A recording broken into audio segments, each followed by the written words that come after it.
Hello everyone, आज है हमारी आईडीटीओ की क्लास नंबर 3 टीओ कोपा का हम सिलेबस कर रहे हैं। स्पेशल बैच है कोपा का। तो क्लास नंबर 3 है। एमएस एक्सेल का हम पार्ट 2 करेंगे, यानी कि एमएस एक्सेल के 50 क्वेश्चन हम ऑलरेडी कर चुके हैं। अब हम 51 नंबर क्वेश्चन से स्टार्ट करेंगे। 2 टॉपिक हम कर रहे हैं। पहला ऑपरेटिंग सिस्टम हो चुका है क्लास 1 में, एंड क्लास 2 में हमने एमएस एक्सेल के 50 क्वेश्चन किए थे। अब हम एमएस एक्सेल की क्वेश्चन करेंगे क्लास नंबर 3 में, और इसी क्लास के साथ एमएस एक्सेल टॉपिक कंप्लीट हो जाएगा। उसके बाद हम अगला टॉपिक करेंगे कल। रोज शाम के 4 बजे क्लास होती है, इसी चैनल पर होती है, वो भी फ्री। आपको क्लासेस फ्री देखने को मिलेंगी। जो भी टॉपिक वाइज क्वेश्चन करवाएंगे वो, और प्रीवियस ईयर क्वेश्चन सॉल्व कराएंगे वो आपको फ्री यहाँ पर इस चैनल पर देखने को मिलेंगी। पीडीएफ के लिए आपको मेंबरशिप लेनी होगी। मेंबरशिप पर मैं आपको सारी पीडीएफ प्रोवाइड करा दूंगी। चलिए स्टार्ट करते हैं। 51 नंबर क्वेश्चन से स्टार्ट करेंगे। एक्सेल 2010 के अनुसार वर्कशीट नाम में अधिकतम कितने अक्षर हो सकते हैं, यानी कि हमारा जो वर्कशीट का नाम है, हम वर्कशीट का नाम रखते हैं तो उसमें अधिकतम कितने अक्षर हो सकते हैं। कितने अक्षर हो सकते हैं, वर्कशीट का जो नाम है उसका कितने अधिकतम अक्षर में हो सकता है। तो 31 अधिकतम कितने अक्षर होंगे, 31 अक्षर का हो सकता है अधिकतम। वर्कशीट का जो नाम है वो 31 अक्षर तक हो सकता है। किस कमांड द्वारा चुनी हुई सेल रेंज को प्रिंट क्षेत्र के रूप में परिभाषित है, यहाँ पे परिभाषित करते हैं। किस कमांड द्वारा, यहाँ पर ये कमांड है, किस कमांड द्वारा चुनी हुई सेल रेंज को प्रिंट क्षेत्र के रूप में परिभाषित करते हैं। तो वो है क्या, set print area. Option B, set print area. Page के ऊपरी मार्जिन में स्थित टेक्स्ट को डैश कहते हैं। पेज के ऊपरी मार्जिन में स्थित टेक्स्ट को क्या कहेंगे, ऊपरी मार्जिन में, यहाँ पे ऊपर साइड। हमने पिछली क्लास में भी पढ़ा था, उसका जो पूछने का तरीका था वो था अलग, वो पूछने का तरीका अलग था। पिछली क्लास में हमने क्वेश्चन पढ़ा था, क्वेश्चन यही था, लेकिन पूछने का तरीका अलग है, जो लैंग्वेज है वो थोड़ी सी अलग कर दी गई है। पेज के ऊपरी मार्जिन में स्थित टेक्स्ट को क्या कहेंगे, हम हेडर कहेंगे। क्या कहेंगे, हेडर कहेंगे। मोटर लिख गया, हेडर कहेंगे। और नीचे जो होगा उसको क्या कहेंगे, फुटर। एक्सेल 2010 में किस ऑप्शन द्वारा डेटा और सूचनाओं को आसानी से समझने या आकर्षक प्रदर्शन करने के लिए किया जाता है। किस ऑप्शन द्वारा डेटा और सूचनाओं को आसानी से समझने या आकर्षक प्रदर्शन करने के लिए उपयोग किया जाता है, तो वो है चार्ट। क्या है, चार्ट। एक्सेल फाइल को वर्ड डॉक्यूमेंट में इंसर्ट करते समय डेटा डैश होता है। एक्सेल फाइल को वर्ड डॉक्यूमेंट में इंसर्ट करते समय जो डेटा है वो कैसा होता है, वो कैसा होता है, वर्ड टेबल होता है। जो डेटा है वो वर्ड टेबल होता है। एक्सेल के एक सेल में अधिकतम डैश कैरेक्टर प्रदर्शित होते हैं। एक्सेल के एक सेल में अधिकतम कितने कैरेक्टर प्रदर्शित होते हैं, 256 कैरेक्टर प्रदर्शित होते हैं। एक्सेल 2010 में कौन सा option page setup dialog box पर नहीं होता है, पेज सेटअप डायलॉग बॉक्स पर नहीं होता है। कौन सा ऑप्शन है जो पेज सेटअप डायलॉग बॉक्स पर नहीं होता है, तो वो है प्रिंटर का चुनाव। प्रिंटर का चुनाव, option C. 58 number question. Excel 2010 में एक वर्कशीट में कितनी रो होती हैं, एक वर्कशीट में कितनी रो होती हैं। पिछले में हमने पढ़ा था कितने कॉलम होते हैं, एक वर्कशीट में कितने कॉलम होते हैं। तो अब ये क्वेश्चन है कितनी रो होती हैं। कॉलम पिछली क्लास जिसने भी देखे कॉलम जल्दी से कमेंट करके बताएं कितनी कॉलम, एक वर्कशीट में कितनी कॉलम होती है। तो रो कितनी होती है, 10, 48, 576। Option D, 10, 48, 576। नेक्स्ट, एक्सेल में डैश बटन द्वारा सेलों के मान या डेटा को जोड़ सकते हैं। कौन सी बटन है जिससे सेलों के मान या डेटा को जोड़ सकते हैं, तो वो बटन है ऑटो सम। ऑटो सम, सेलों के मान या डेटा को जोड़ना, जहाँ पर जोड़ना आ गया वहाँ पे समझो सम आएगा, ऑटो सम। सॉर्ट कमांड के द्वारा किस प्रकार से डेटा को सॉर्ट कर सकते हैं। जो सॉर्ट कमांड है उससे हम किस प्रकार से डेटा को सॉर्ट कर सकते हैं, किस प्रकार से डेटा को सॉर्ट कर सकते हैं। तो आंसर क्या होगा, ascending and descending. Ascending and descending से डेटा को सॉर्ट कर सकते हैं। QTR फर्स्ट, QTR 2, QTR 3 आदि किसके उदाहरण हैं, ये सब किसके उदाहरण हैं। तो ये एक श्रृंखला है, ना ही ये कोई फॉर्मूला है, ना ही ये कोई फंक्शन, ना ही ये कोई सिंटेक्स है। ये क्या है, ये एक श्रृंखला है। आप दैनिक आधार पर शेयर बाजार की प्रगति को चार्ट द्वारा प्रदर्शित करना चाहते हैं। इनमें से आप किस चार्ट का उपयोग करेंगे। क्वेश्चन ध्यान समझिए। आप दैनिक आधार पर शेयर, दैनिक यहाँ पर यानी कि रोज रोज आप क्या करेंगे, चार्ट द्वारा प्रदर्शन करेंगे। दैनिक आधार पर शेयर बाजार की प्रगति को चार्ट द्वारा प्रदर्शित करना चाहते हैं। इनमें से आप किस चार्ट का उपयोग करेंगे, तो इनमें से आप लाइन चार्ट का यूज करेंगे। किसका, लाइन चार्ट का यूज करेंगे। सेल एड्रेस E21 प्रदर्शित कर रहा है, E21 प्रदर्शित कर रहा है। तो हमने पहली जो क्लास थी एमएस एक्सेल की, यानी कि क्लास नंबर 2, उसमें पढ़ा था कि कॉलम पहले आता है और रो बाद में आती है। तो जो ई है ये कॉलम है और जो 21 है ये क्या है, ये एक रो है। तो आंसर क्या होगा, ऑप्शन सी। जो ई है वो कॉलम को प्रदर्शित कर रहा है और 21 जो है वो रो को प्रदर्शित कर रहा है। ई कॉलम 21 रो, यही एक वैलिड सेल एड्रेस है।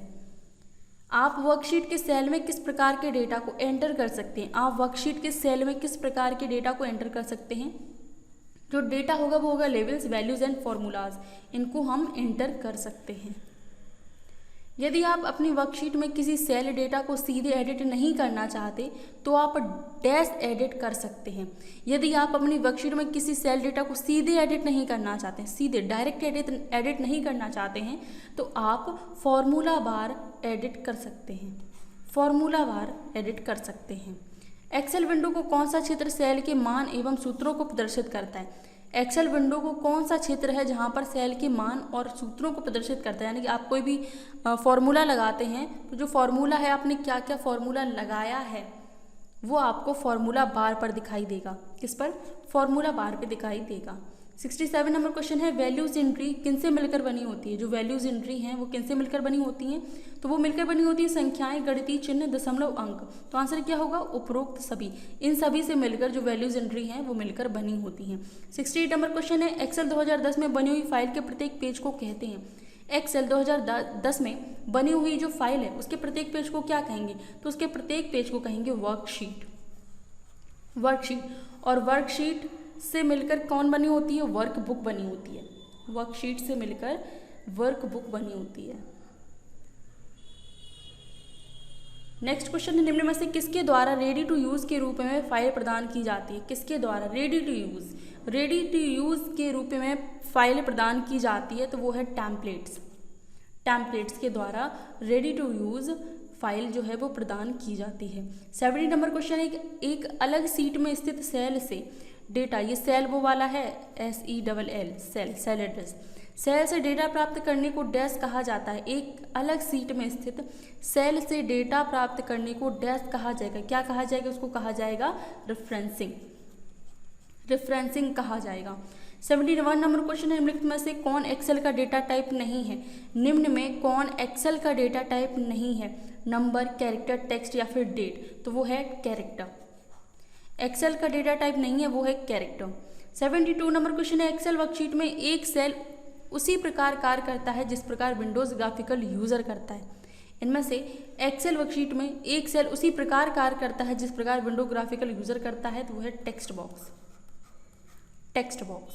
एक्सेल 2010 में एक वर्कशीट में कितने कॉलम होते हैं? एक वर्कशीट में कितने कॉलम होते हैं? 16384। 16384। निम्न में से कौन वैध सेल एड्रेस नहीं है? वैलिड सेल एड्रेस नहीं है। मैंने आपको बताया था कि कॉलम पहले आता है, यानी कि FABCDEFGHIJKL Z तक ये क्या है? कॉलम है। और जो रो होती है वो 1 2 3 4 5 6 7 8 इस तरीके से होती हैं। तो यहाँ पर आप देख रहे होंगे कि जो ऑप्शन डी है, यहाँ पर अंक पहले आ गया है, एक पहले आ गया है, तो ये हमारा सेल एड्रेस कैसा है? गलत है, वैलिड नहीं है। तो आंसर क्या होगा? Option D. एक्सेल में एक रो की अधिकतम ऊंचाई हो सकती है। जो एक्सेल में रो की ऊंचाई है वो कितनी हो सकती है? तो वो हो सकती है 409। माइक्रोसॉफ्ट एक्सेल में सेल पॉइंटर को प्रथम कॉलम और प्रथम सेल पर ले जाने के लिए क्या कुंजी है? माइक्रोसॉफ्ट एक्सेल में सेल पॉइंटर को प्रथम कॉलम और प्रथम सेल पर ले जाने की कुंजी है Ctrl+Home। Ctrl+Home। एक्सेल में आप किस प्रकार का संपूर्ण कॉलम सिलेक्ट कर सकते हैं? एक्सेल में अगर हमें एक संपूर्ण कॉलम सिलेक्ट करना है, एक कॉलम सिलेक्ट करना है या फिर पूरा कॉलम सिलेक्ट करना है, तो उसके लिए हम क्या करेंगे? उसके हेडर पर क्लिक करेंगे। कॉलम के हेडर पर क्लिक करके हम वो पूरा कॉलम जो है वो सिलेक्ट कर सकते हैं। 78 नंबर क्वेश्चन है, एक्सेल स्क्रीन को अधिकतम कितनी संख्या तक जूम किया जा सकता है? जो एक्सेल स्क्रीन है उसको अधिकतम मैक्सिमम कितनी संख्या तक जूम किया जा सकता है? तो वो है 400%। 400% तक इसको जूम किया जा सकता है। 2 या 2 से अधिक सेलों के चुनाव को कहा जाता है। जब हम 2 या 2 से अधिक सेल हैं उनको सिलेक्ट करते हैं, उनका चुनाव करते हैं, तो उसको रेंज कहेंगे। क्या कहेंगे? रेंज कहेंगे। जिन्होंने एक्सेल को अच्छी तरीके से पढ़ा है या फिर प्रैक्टिकली उसको यूज़ किया है, उनको ये क्वेश्चन तो बहुत ही ईजी लग रहे होंगे। कंडीशनल फॉर्मेटिंग से अधिकतम कितनी शर्तें दे सकते हैं? कंडीशनल फॉर्मेटिंग में कितनी शर्तें दे सकते हैं? मैक्सिमम कितनी शर्तें दे सकते हैं? तो हम 3 शर्तें दे सकते हैं। कितनी? कंडीशनल फॉर्मेटिंग में हम अधिकतम 3 शर्तें दे सकते हैं। 81 नंबर क्वेश्चन है, निम्न में से कौन एक वैल्यू का उदाहरण नहीं है? एक वैल्यू का उदाहरण नहीं है तो वो है सीरियल नंबर 50771। ये एक वैल्यू का एग्जाम्पल नहीं है, ये कोई वैल्यू नहीं दे रहा है। माइक्रोसॉफ्ट एक्सेल 2010 के संदर्भों में कौन सा कथन सत्य है? माइक्रोसॉफ्ट एक्सेल 2010 के संदर्भों में इनमें से कौन सा कथन है जो सत्य है? एक वर्कशीट में सेलों के समूह की रेंज कहते हैं, बिल्कुल सही है, एक सेल है, सेलों को सिलेक्ट करेंगे, उनके समूह को क्या कहेंगे? रेंज कहेंगे। ठीक है। एक्सेल 2010 में बनी फाइल को वर्कबुक कहते हैं, फाइल को वर्कबुक कहेंगे, बिल्कुल सही है। वर्कशीट के पहले सेल का एड्रेस A1 होता है, बिल्कुल सही है, ये एक वैलिड एड्रेस है। पहले सेल का एड्रेस A1 होता है। ठीक है, तो आंसर क्या होगा हमारा? उपरोक्त सभी। निम्नलिखित में से कौन सा फॉर्मूला वैध नहीं है? इनमें से कौन सा फॉर्मूला है जो वैध नहीं है? तो वो आपको दिख रहा होगा = मिनिमम A1 to A10। ये मिनिमम में नहीं है, ये एक वैध फॉर्मूला नहीं है। 84 नंबर क्वेश्चन है, क्लियर कमांड द्वारा किसे हटाया जा सकता है? किसे हटाया जा सकता है? क्लियर एक कमांड है, उसके द्वारा हम किसे हटा सकते हैं? तो उसे सभी फॉर्मेट को हटा सकते हैं, कंटेंट और कमेंट्स को भी हटा सकते हैं। तो क्या होगा आंसर? उपरोक्त दोनों। क्लियर कमांड के द्वारा हम सभी फॉर्मेट को, कंटेंट को, कमेंट्स को, इन सभी को हटा सकते हैं। 85 नंबर क्वेश्चन है, जब फॉर्मूला बार सक्रिय होता है तो फॉर्मूला बार पर दिखाई देता है। जब फॉर्मूला बार एक्टिव होता है, फॉर्मूला बार पर दिखाई देता है क्या? The edit formula button, the cancel button, the inter button, या फिर ऑल ऑफ द अबव। तो आंसर होगा ऑल ऑफ द अबव। ये सभी चीज़ें दिखाई देती है। जब फॉर्मूला बार क्या होता है सक्रिय होता है, तब फॉर्मूला बार पर हमें एडिट फॉर्मूला बटन भी दिखाई देता है, कैंसिल बटन भी दिखाई देता है और इंटर बटन भी दिखाई देता है। तो आंसर क्या होगा? All of the above. 86 number question है, एक्सेल में बनी हुई फाइल का डिफॉल्ट नाम होता है। आपने देखा होगा, जैसे आप एक्सेल खोलोगे, ठीक है, उस पर काम कर रहे हो तो आपने ऊपर देखा होगा, टाइटल बार में देखा होगा, टाइटल बार में अभी तक आपने उस फाइल को सेव नहीं किया है, आपने उस फाइल को कोई नाम नहीं दिया है। डिफ़ॉल्ट में उस फाइल का डिफ़ॉल्ट में कोई तो नाम होगा ना, आप तो बाद में सेव करोगे, उसका डिफ़ॉल्ट में कोई तो नाम होगा। तो वो जो डिफ़ॉल्ट नाम होता है, जो वो खुद से ही जनरेट होता है नाम, वो होता है बुक 1। बुक 1। 87 नंबर क्वेश्चन, इनमें में से कौन एक चार्ट के घटक हैं? इनमें से कौन एक चार्ट का घटक है? Title, data points, data series, vertical axis और वैल्यूज एक्सिस, या फिर डेटा लेवल, या फिर ग्रिड लाइंस, लीजेंड, या फिर ऑल ऑफ द अबव। तो आंसर होगा ये सभी जो हैं वो चार्ट के घटक हैं। 88 नंबर क्वेश्चन है, एक्सेल में सेल की फॉर्मेटिंग के लिए कौन सी कमांड होती है? सेल की फॉर्मेटिंग के लिए हम कौन सी कमांड का यूज़ करते हैं? तो वो कमांड है number font, alignment, border, pattern, pattern and protect. ये सभी क्या हैं? ये फॉर्मेटिंग के लिए कमांड हैं।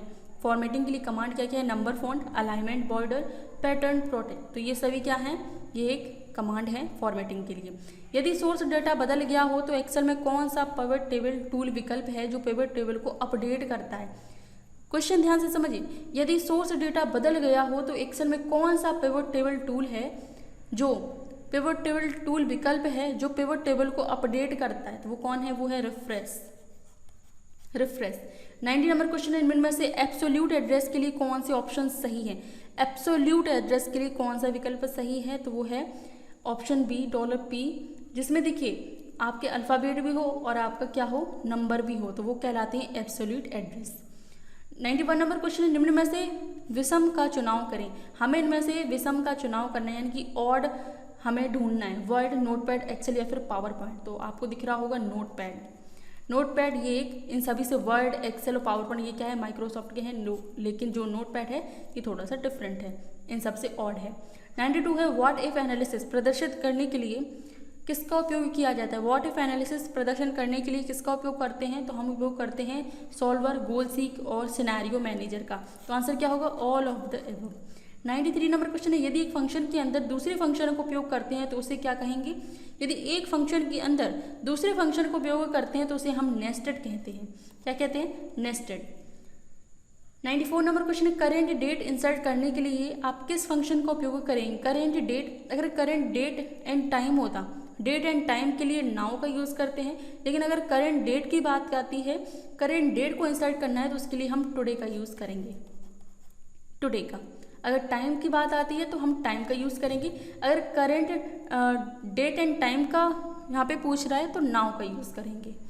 95 नंबर क्वेश्चन है, एक्सेल में VLOOKUP फंक्शन का क्या कार्य है? इसको मैंने ऑप्शन में नहीं लिया है। VLOOKUP यानी कि एक्सेल में VLOOKUP फंक्शन का इस्तेमाल किसी कॉलम में किसी खास मान की खोज करने के लिए किया जाता है। ये उसी पंक्ति में किसी दूसरे कॉलम से मान लौटाता है। इसका फुल फॉर्म होता है वर्टिकल लुकअप। VLOOKUP का फुल फॉर्म होता है वर्टिकल लुकअप। 96 नंबर देखिए, यहाँ पर इसमें आंसर है, क्योंकि मैंने PDF बनाई थी इसकी, तो वो PDF फॉर्मेट में आ गए हैं ये 4 क्वेश्चन। कोई बात नहीं, 4 क्वेश्चन ही बचे। माइक्रोसॉफ्ट एक्सेल 2010 में एक नई वर्कशीट इंसर्ट करने के लिए किस कुंजी का उपयोग करेंगे? हमें MS एक्सेल में एक नई वर्कशीट इंसर्ट करना है, नई जो वर्कशीट है उसको और ऐड करना है। हमारे पास 3 तो हैं, लेकिन हमें और की ज़रूरत है, हमें वर्कशीट और चाहिए। तो उसके लिए एक शॉर्टकट कुंजी होती है, वो होती है Shift+Alt+F1। ये प्रेस करेंगे, हमारे सामने एक और नई वर्कशीट आ जाएगी। 97 नंबर क्वेश्चन है, लोटस 123 सॉफ्टवेयर में बनी फाइल का एक्सटेंशन क्या है?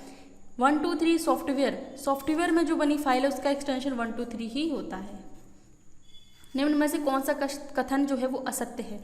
कौन सा कथन है जो असत्य है? वो है एडिट सेल कमांड का उपयोग करके सेल को एडिट कर सकते हैं।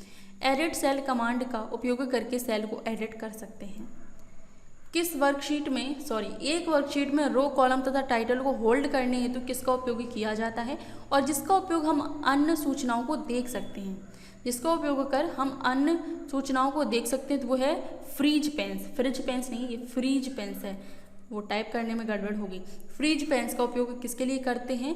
हम रो, कॉलम तथा टाइटल को होल्ड करने के लिए, और हम अन्य सूचनाओं को भी देख सकते हैं फ्रीज पेंस के द्वारा। नेक्स्ट 100 क्वेश्चन है और लास्ट क्वेश्चन है इस क्लास का और इस टॉपिक का। MS एक्सेल का लास्ट टॉपिक है, इस क्लास का लास्ट टॉपिक है। एक इंटरेक्टिव पिवोट टेबल बनाने हेतु किसका वेब कंपोनेंट का उपयोग किया जाता है? किस वेब कंपोनेंट का उपयोग किया जाता है? एक इंटरेक्टिव पिवोट टेबल बनाने हेतु किस वेब कंपोनेंट का उपयोग किया जाता है? तो वो है पिवोट टेबल रिपोर्ट। क्या है? Pivot table report. इसी क्वेश्चन के साथ हमारी आज की क्लास MS एक्सेल की क्लास नंबर 3 कंप्लीट होती है। 100 क्वेश्चन हमने MS एक्सेल के किए। अब अगली क्लास हमारी कल शाम के 4 बजे होगी, तो बिल्कुल आप जुड़ना मत भूलिएगा। चैनल को सब्सक्राइब कर लीजिए। आगे हम और भी ऐसी ही क्लासेस करेंगे, टॉपिक वाइज क्लासेस करेंगे, और आपकी डिमांड पर हम मैराथन क्लासेस भी कर लेंगे, लेकिन हमारी प्रायोरिटी होगी प्रीवियस ईयर क्वेश्चंस को सॉल्व करना। ठीक है, तो एग्ज़ाम के 30 सितंबर से आपके एग्ज़ाम स्टार्ट हैं, तो आपके 20 सितंबर से मैं आपके जो प्रीवियस ईयर पेपर हैं 2016 के 3 सेट और 2022 के 4 सेट हैं मेरे पास, उनको मैं सॉल्व कराना स्टार्ट कर दूंगी। और आपके जो PDF है इन क्लासेस की, पहली क्लास की जो हमने ऑपरेटिंग सिस्टम के क्वेश्चन किए थे, और MS एक्सेल की ये दोनों क्लास नंबर 2, क्लास नंबर 3, यानी कि तीनों क्लासेस की PDF मैं जल्द ही एक वीडियो आएगी मेंबरशिप वालों के लिए, जो मेंबरशिप लिए हैं उनके लिए आएगी। वहाँ पर मैं आपको सारी PDF प्रोवाइड करा दूंगी, प्रीवियस ईयर क्वेश्चंस की भी मैं PDF प्रोवाइड करा दूंगी। चलिए मिलते हैं आपको कल की क्लास में शाम के 4 बजे। रोज़ हमारी क्लास होगी इसी चैनल पर। मिलते हैं आपको अपनी अगली क्लास में।